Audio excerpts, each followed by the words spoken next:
Hi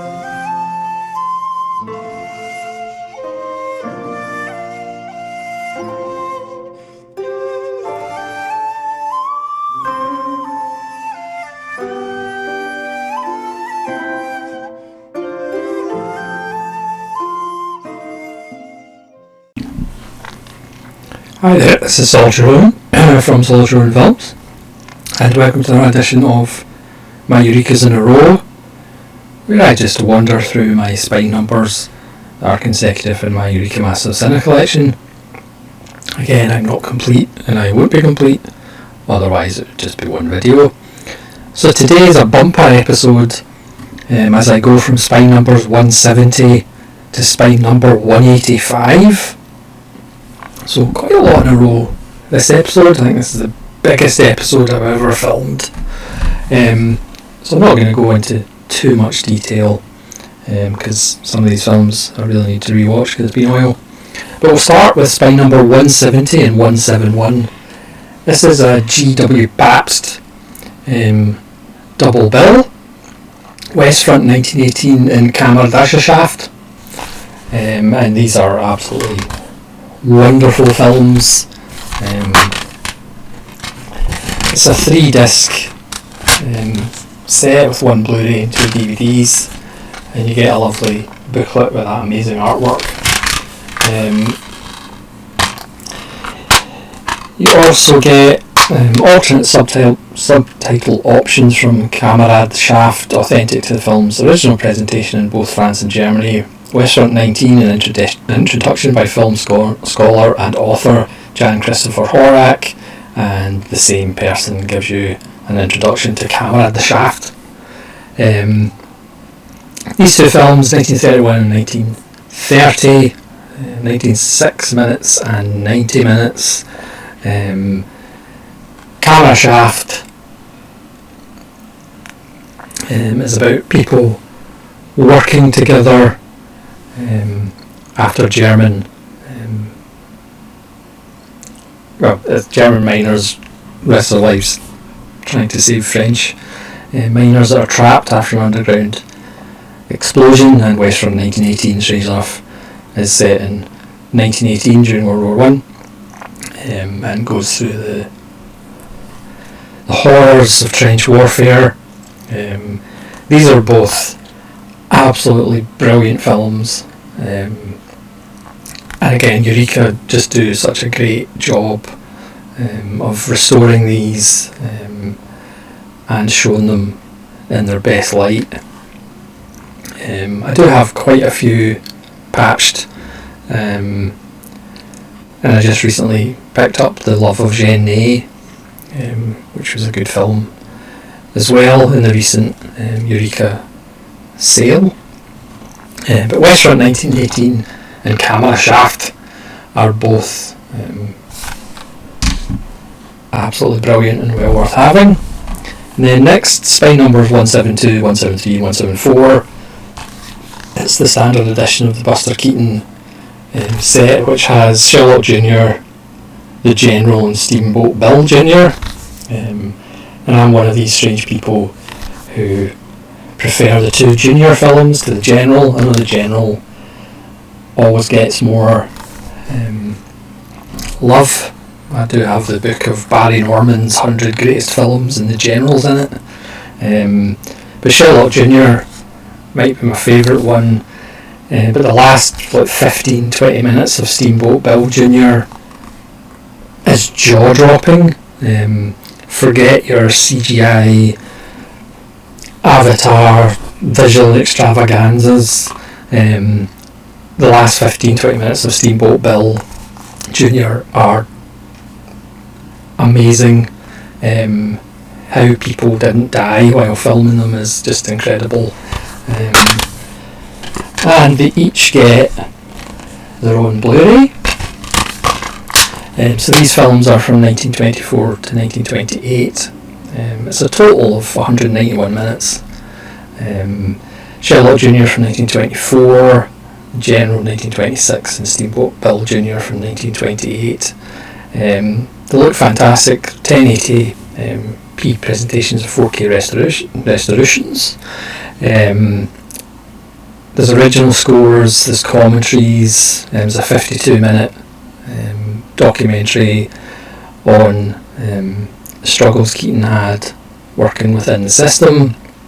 There's an interview with Peter Kramer, author of the BFI classics The General, Buster Keaton on Wagon Train, an audio commentary of the then 63-year-old Buster Keaton in conversation with television writer Bill Cox. That's 58 minutes. There's a tour of the filming locations of Sherlock Jr. There's a Sherlock Jr. Movie Magic and Mysteries video piece. There's the general introduction by Orson Welles. There's a general introduction by Gloria Swanson. There's the tour filming locations of the General. There's a video piece of the General. And there's home movie footage from the set of the General. And there's a video essay on the making of Steamboat Bill Jr. plus a 24-page booklet. I mean, this is essential stuff.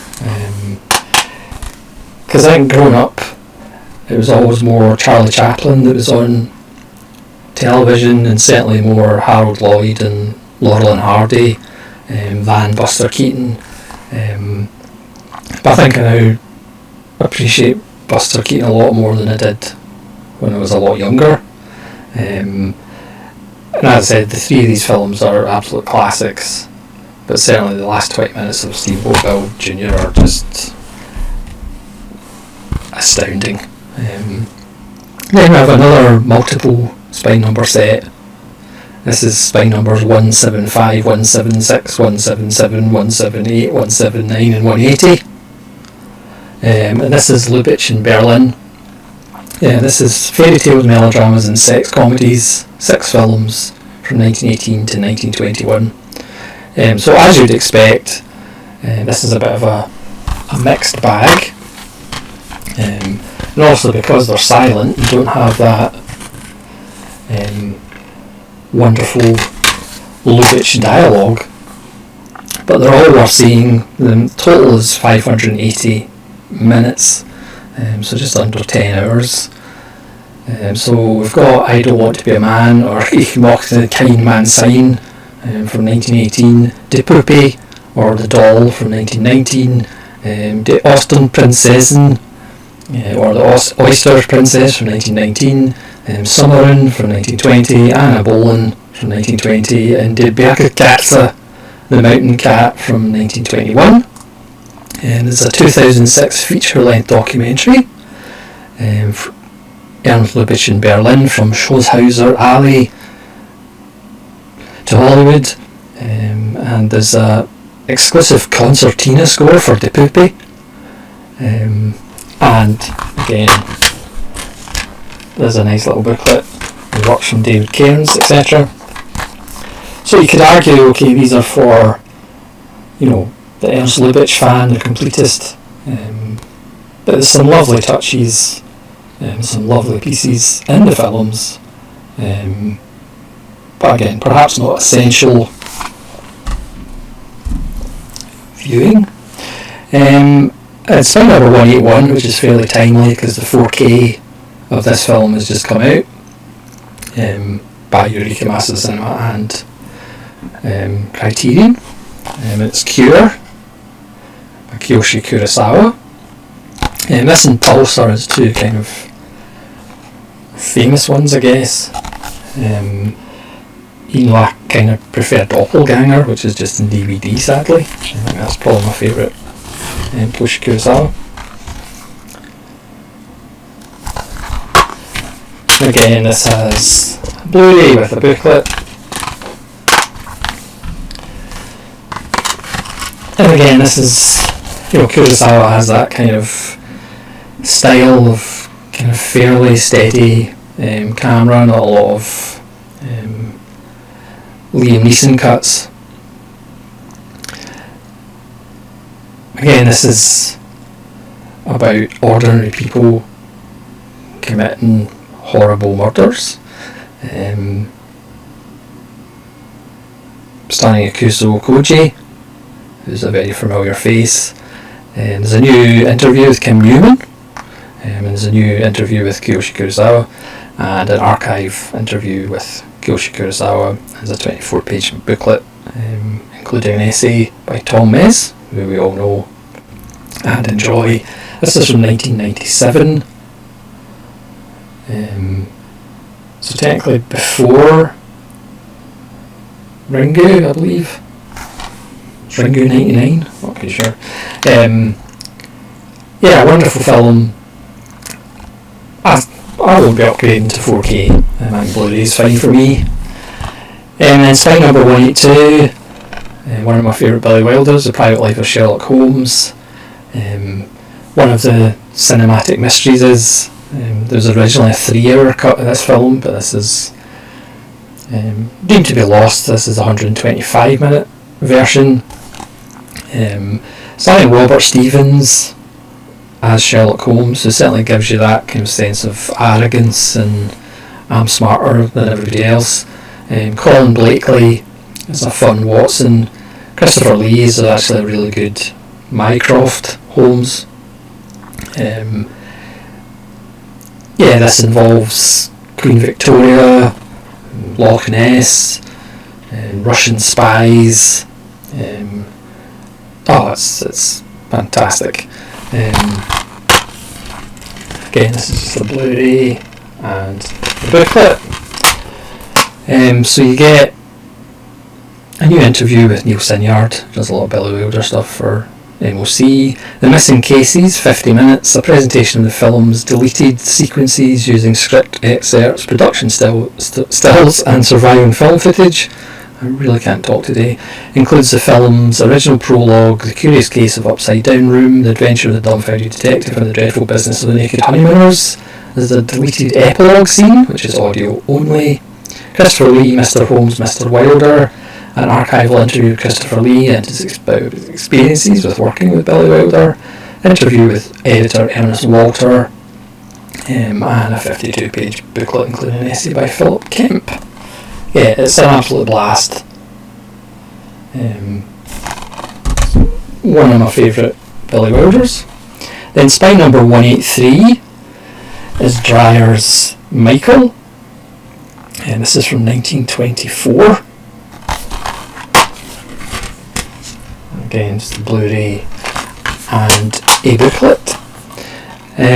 This has a stunning 2K presentation, or 10K presentation, or 2K restoration, and there's different scores. There's a full-length audio commentary by Caspar Tyberg, a Dreyer scholar.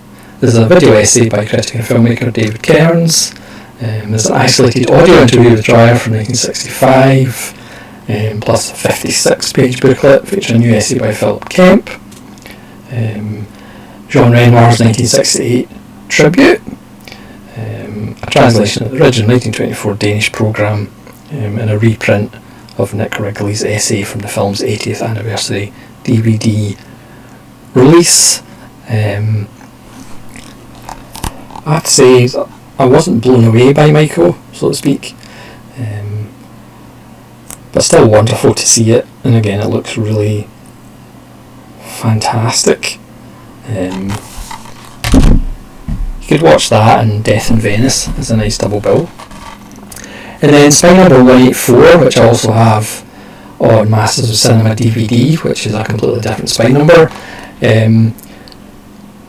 Obayashi's most famous film, Hausu. This is from 1977.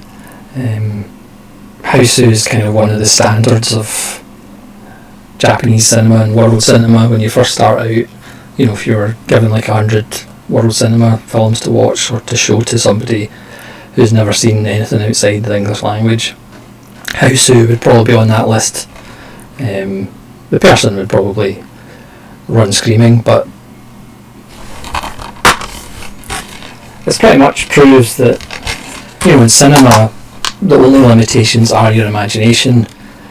And it's like, well, why then are all the films that we see, most of them are really limited? Yeah, this is, well, it says it's an unforgettable mixture of bubblegum, teen melodrama and grisly phantasmagoria. 6 schoolgirls go to an isolated mansion. When I come to this, it's a roller coaster ride without brakes. Yeah, it's just one of those films that you need to see, to experience. If you watch it on a screen as big as possible, you can descend into the madness quite happily. And there's a video essay by David Cairns, who always does great work. There's a 90-minute archive of interviews with Obayashi, Sanara Shigumi Obayashi, actress Kumiko Oba, and Toho promotional executive Shogo Tomiyama. There's an original trailer and a 44-page booklet featuring a lengthy essay by Paul Roque. Yeah, House is just a kind of tentpole film of Japanese cinema. And then finally, Spike number 185, it's King Hu's Legend of the Mountain, from 1979, which is 191 minutes, which is my main problem. It's not really a problem. My main criticism of King Hu, which I'll probably get abuse for, but I can always talk about my own personal experience with King Hu, back when he was just a prince. I do find all of King Hu films wonderful and enjoyable, but I tend to find them a little bit overlong, apart from the Valiant ones, which might actually be my favourite, and it's not just because it's one of the shortest. Yeah, that's my only criticism of King Hu. These films, for me at least, again, I can only talk for myself, are a little bit overlong, but I have a bunch of them and I enjoy them, and they're all quite wonderful. So this is a 1080p presentation of the film. There's newly translated English subtitles. There's another David Cairns video essay, and there's an interview with Tony Raines, which we always enjoy, especially when he goes, I'll just give you a short history of King Hu, and 45 minutes later he gets onto the film. And there's a collector's booklet featuring a new essay by Glenn Kenny and an abundance of rare archival imagery and ephemera. You know it's Eureka Massive Cinema when they start throwing about words like ephemera. 191 minutes. It's absolutely beautiful, but again, just for me, teensy weensy bit overlong, but again, that's just me and King Hu. I've let him know. Obviously ignored me, but that's besides the point. So that's my biggest episode yet of Spine Numbers. That's 170 to 185. Please let me know which ones of these films you have on Eureka Massive Cinema, or which one of these films that you've seen and what you think of them. Do you think King Hu films are a little bit too long? Don't tell anybody that I said so. So thanks so much for watching. This is Solitary Ronin from Solitary Ronin Films, saying farewell, and I hope you come back despite my awful King Hu comments. Bye.